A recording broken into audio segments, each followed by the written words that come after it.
O Atlético Paranaense derrotou o Flamengo na partida válida pela terceira rodada do Campeonato Brasileiro. Vamos falar desse jogo aí sem tatiquez.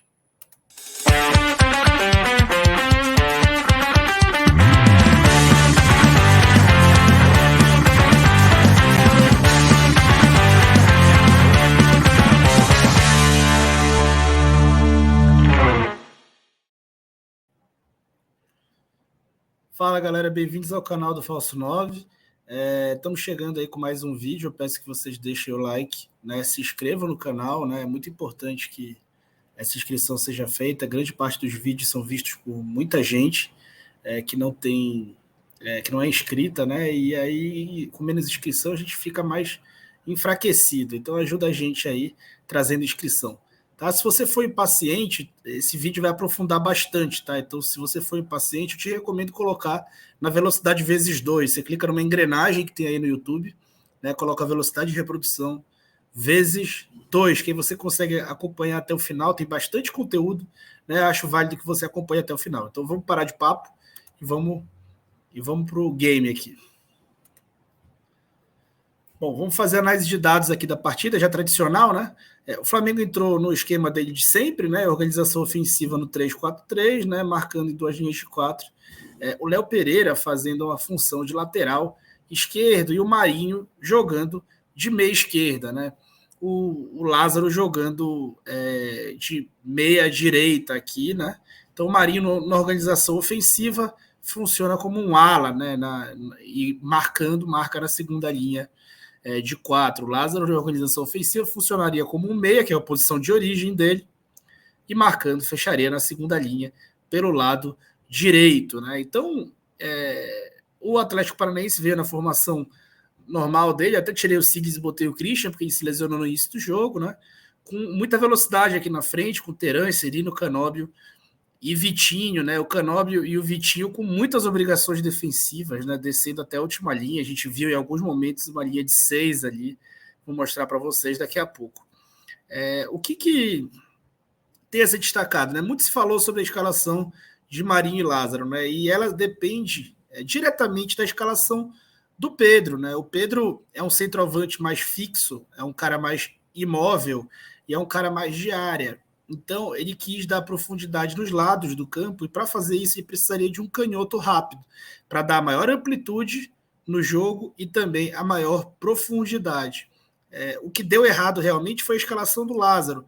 O meia-direita do Flamengo tem uma função de criação, muito mais de construção do que de finalização, né? O próprio Everton Ribeiro é um cara que desce bastante junto com os volantes para ajudar a fazer essa transição.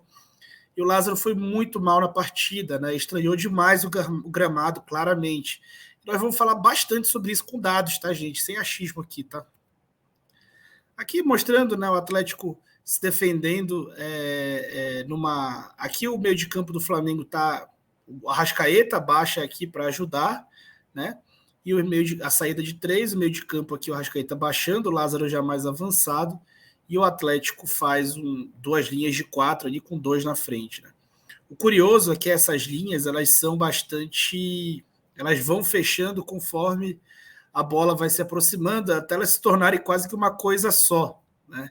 Então, acontece uma perseguição do Canóbio ali pelo setor direito ao Lázaro, que é quem está com a bola aqui, e isso vai se fechando, né? Veja como tem 6 jogadores aqui em volta, e eles deixam a parte de trás aqui, a intermediária, aberta, sem ninguém, né, para construir por dentro.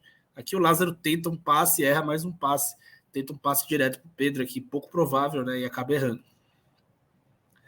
Aqui um exemplo do que o Flamengo teve, né, o Flamengo tentou fazer, né, ter uma linha aqui de praticamente ali 6 jogadores, né, dando o máximo de amplitude, né, e o Pedro avançado, né? Então, dessa forma, o Flamengo conseguiu empurrar bastante gente do Atlético para trás.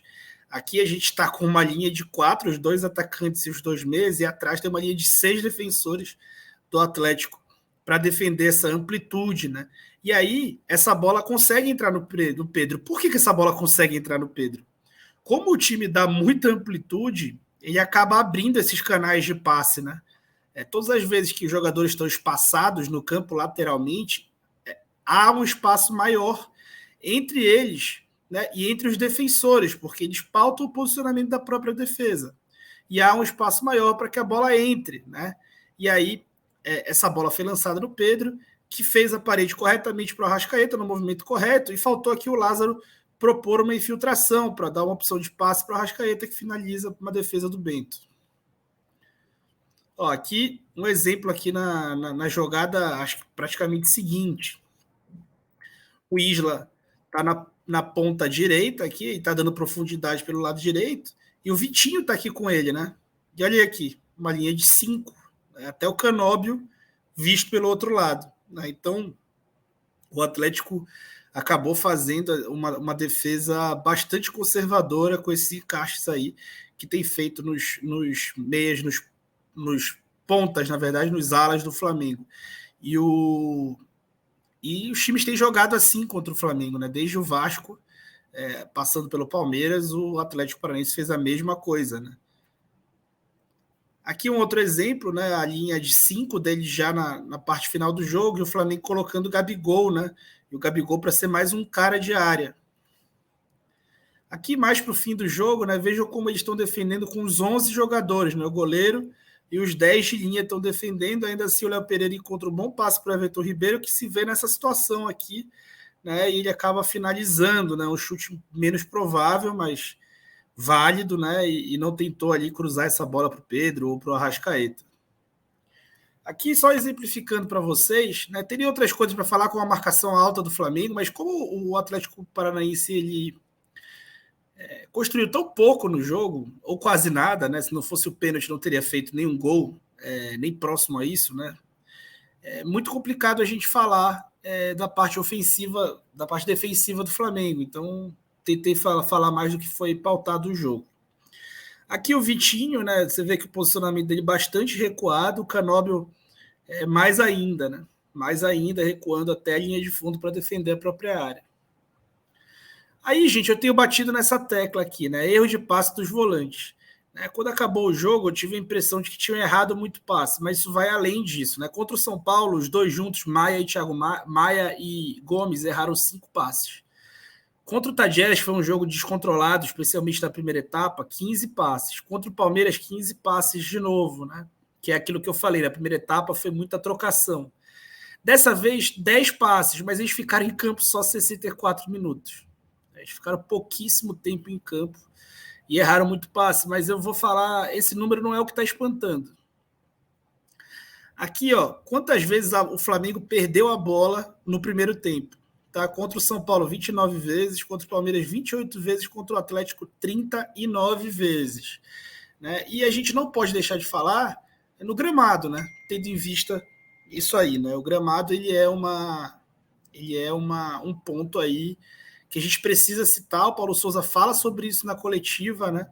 Que os jogadores tinham dificuldade e que o Atlético Paranaense tem uma dinâmica de correr para atacar a bola, né? Quando o volante ou o meia recebe a bola de costas. Né? Por quê? Eles sabem que a pessoa não vai conseguir executar ali, quem não está acostumado, não vai conseguir executar o domínio orientado e vai provavelmente ter que tocar mais de uma vez na bola. E assim eles vão com muita força para tentar tomar. Eu até vou publicar hoje no Twitter um vídeo mostrando isso. Aqui, ó, os passes errados no primeiro tempo, né? Somando todos os jogos, vejam como o gramado, assim, o que tem de diferente aqui é o gramado, gente. Né? Vejam como 29 vezes contra o São Paulo errou passe, 31 contra o Palmeiras, 48 contra o Atlético.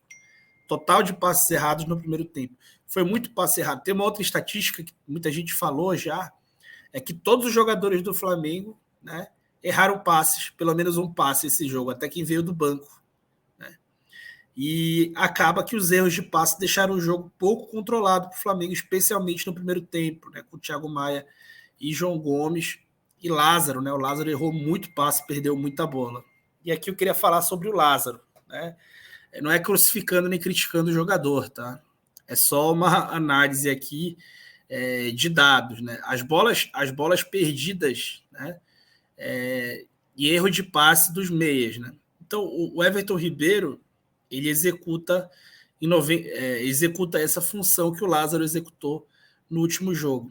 Vejam como o Lázaro ele errou mais passes e perdeu mais bola do que o Everton em 45 minutos do primeiro tempo, e principalmente ele perdeu muitas bolas no primeiro terço, coisa que o Everton não perde, né? Não perdeu em nenhum outro jogo. Então, o Lázaro realmente fez uma partida muito abaixo e parece que mais estranhou aí as condições do terreno, né? Que é um gramado muito rápido, a bola pipoca muito e acaba trazendo dificuldade. Isso não é novo, tá? Muita gente vai falar, tá passando pano. Cara, isso não é novo. Isso não é a primeira vez que está sendo dita.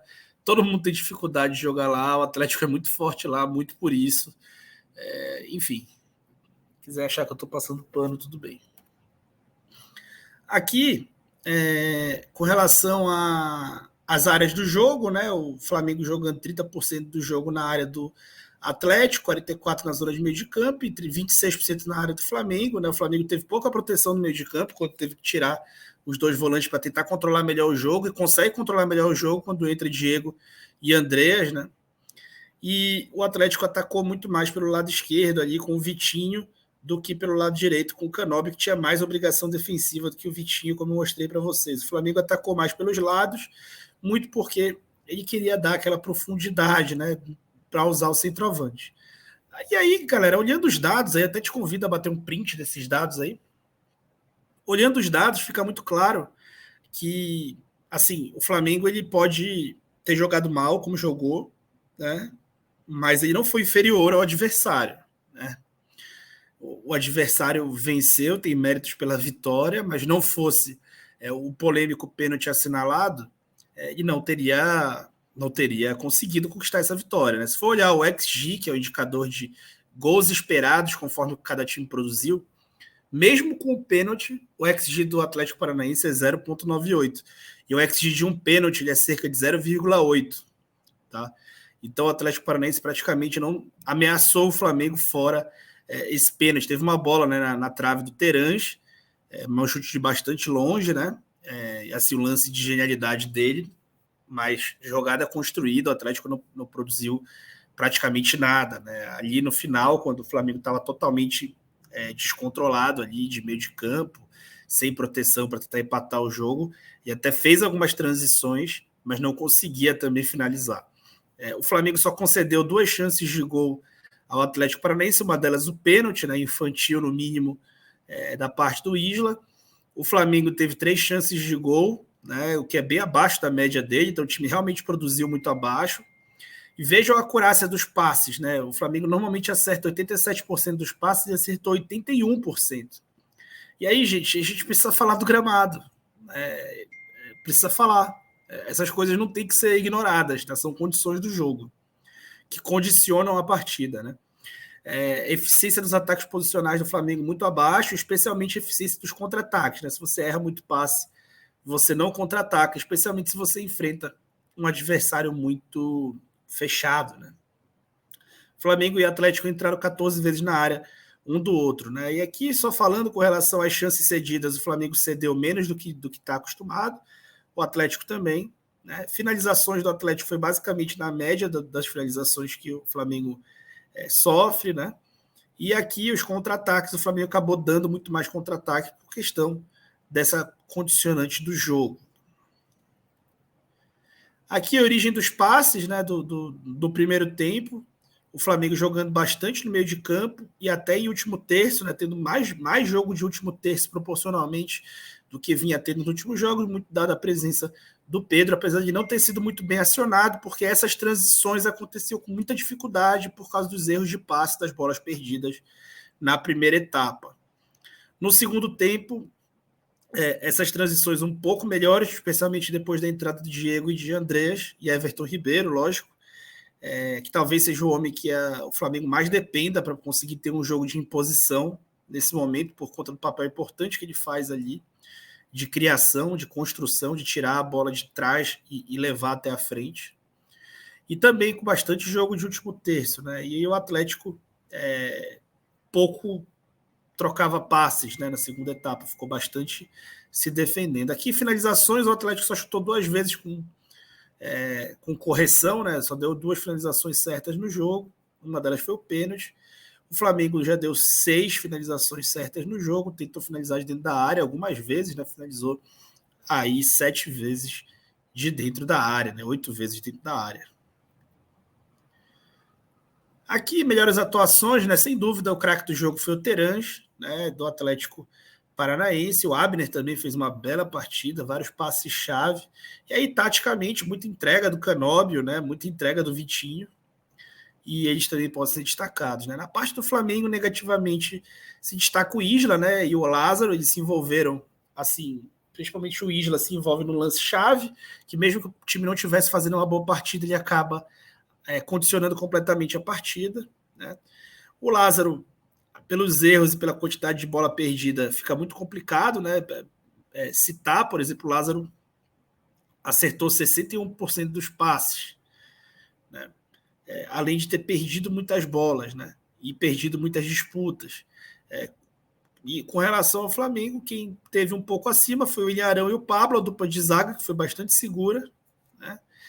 E o Thiago Maia acertou bastante passes, mas também perdeu muita bola. Também perdeu muita bola. Depois o destaque para quem entrou aqui, para o Everton Ribeiro e para o Diego, né? Que entraram conseguindo perder menos bola e construir com bola no chão.